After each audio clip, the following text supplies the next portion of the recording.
nang litum ta ke ba pot pini nang litum phan ke hang nang ko ka the ke la po hello atumi lo ne atumi tik lo ne la NGO APHLC pu nang chong hudun amen APHLC amen nang chong hudun atum ha la horijan anathulo ne pilone ke dam amasi halatum boro tum ben mes kosari tum ben char dek prat dek la ni tum kadui ta ili tum kadui ta thek long hur lo a Pherangke Agustin Kramsa si kai bong ke en pa Phrang la ma thala boro pi tum Agustin Kramsa panar dek prat amat Agustin Kramsa tahala boro pi pan ardep dun du prat la pule lang no dak le son ke ka char dek ke la ke pu si ta chok che lo là cái ni tum ning dok dek jok ta ning dok dek một thế là song bong là boro ta ho ka du e tum han ta naga ta ho ka du e tum han na ni li si long le pi ba re pu si ke pu long le ke pi ke la ke long le ke jor po li tum ke chini la pu bordar na tu ke la ke Agustin Kramsa se ke cho jor po lam bang e tum arjunong ur ka du e ta là si eke market pu pi ni ta ke do i lo là so lam bang e tum arjunong la bang ke ahok he mang la bang ne li pudaming tum te sita la bang ke chetan hur kai kita da pu akoi son bang ke long li jong si ne li si ki pi pulatan te long li ahem phu ke Karbiang Long Autonomous Council si ahem phu alang li tum a permission ave pin ke jok sita long li ke piun e jok apan da piun e ke jor sita a permission nangji until na bisa kalang nili ke jor ho nili ke pio ho hala Autonomous Council Karbiang Autonomous Council tum nang dodun klip pio pot lo anta a EM da Omor Singh Tisula Land and Revenue ke lande alang litum si abinong en nili ke chopodun depin lo da lage la non NGO APHLC po chikrong NGO tu la pen ke Karbiang Autonomous Council etum si lake hala non apata vipin ben atum han sita ka pedolo pata vipin ison alam aku pudam chu nangji la ka pedoge la ke council tum se pedolo forest arlota alang litum se pedolo alang litum yong si chini ponde eviction pe po loklem klede la ke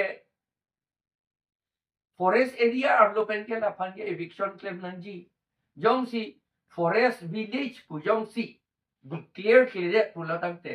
forest village pu declare to death apike arona teng men declare to death apike la ke pedolong yi mene kali pedolong yi la bang ke sita la non ke do bom mange forest village ta kali pulatang te alang litum eviction nangji la ke jok amonit apan sita melo la pen la son forest area la pen border long le bang evi encroachers to man eviction nangji chot kali ke eviction nangji puge nili tum ki puge la sorkari along le along mane ahem phu ka ve adim along le an encroachers atu just se met Bangladesh pen ke wang Bongo Senas la pen Bihar Senas atum hai hui la tunge tribal ta kalilo la tunge kaung tribal area kan nang dudung long le la tum han eviction nang ji PGR VGR along le long pen eviction nang ji pusi il tum pu bom lo la te non ningkan troxy ningkan nerkep ta so selo ni tunga ning jehan 2015 ningkan man si ni tu 15 ta selo or kom ha 14 malong jakka se pe nai tu ning jelo la make Niliama ta ningelo ketok mata pidun bom lo lagi. Alang litum pia polo eviction sede. Non la joy kilo la non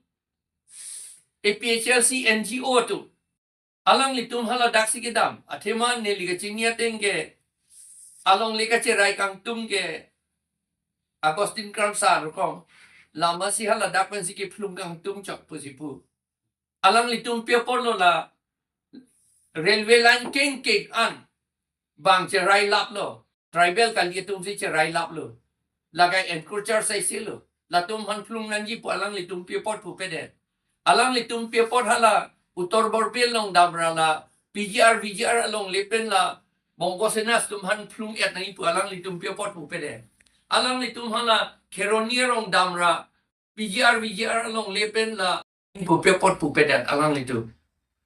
litum personnel along li kacu Georgie porgom alang litum long si dolo tem aku cu George fuli po alang litum la cu George long le de apo si aningi teacher bonon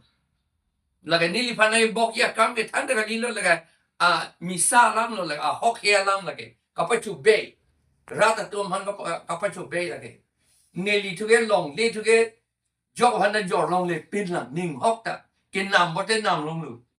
ki jor na bagen ni ke jok hana jor long le lang non am ta khot tia na tu ta jor long le ning hok ta jor long le nili ke ako la tum pan do nang ji wang nang iputan nili le ke puli aprang man sila tum nang ito lugen ta alang litum chigi lugen de nilitum non tribal unity kenang ji puat hesi tribal tum an ke dak pe donang lap aprang men ge wang tang atu po bang lata nona ko pi wang tu bom nai pule ni tu puali naga tum man ta pulo nang tum aprang men si dak ke dolo po nang tum la ke dolo po seta nona pi wang tu et nang ji po bang ni tum kroi krip po la ke ni tu putip lo la ke alang litum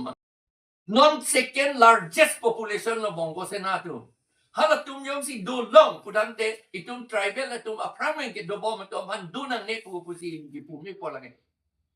Hala Bongo Senatu Bihar Senatu ke tribal kalian na tum ke tribal areas nan dudunong li lapen nili ke pu. Lake Karbiang long seta Karbia panchot kanila ke atema tribal area po sige pu. Kaya lang sige dolo tiro. Nilile ka ningye ka lilo. Yo ladak sige dolo. Paragraph 20 lang si pulo tribal area pulo lagi. Dita a tribal area ladak bange Karbiang long pulo lagi. Amen si Karbiang long pulo. Lahelo. Lagi ala ate bolong si dolo Karbiang long. Non ilitum yung si. Ilitum Karbiatum. Sensas ate. Bang paro muluk ang bong ilitum bang tongke rapobak si do non. Tribal ke do anatum chelang pet seta. Bang paro muluk ang bong pen bang plikebra troksi baksido pusi kado ita ninje lo non chini lo. Bang plikebra troksi pulo tante Bongo sena Bihar sena tum bang wal non kedo bang paro bong pen halatum bang hokkebra ke thom le atlu halatum si majority. Jong si ilitum bo tribal atum hanjong si ke plum tu pulo tante ilitum tribal tum ong imuchat po body itu tu fluk tu kalau teh so tribal dong ke Bongo sena Bihar sena tu belum si cenang dum turang body election hota nason ki bitang lo 1992 ningkan ki bitang lo la Bongo sena tu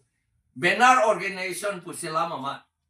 ilitum Karbia tu hanan bilong mama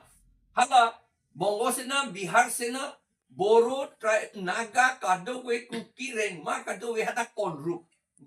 amat ilitum Karbia tuman bilong. Amat 1992 ningkan pen ilitum election ke hai anta hala Bongo sena Bihar sena tum kape hai kang tung atum hansi ilitum pe hai bong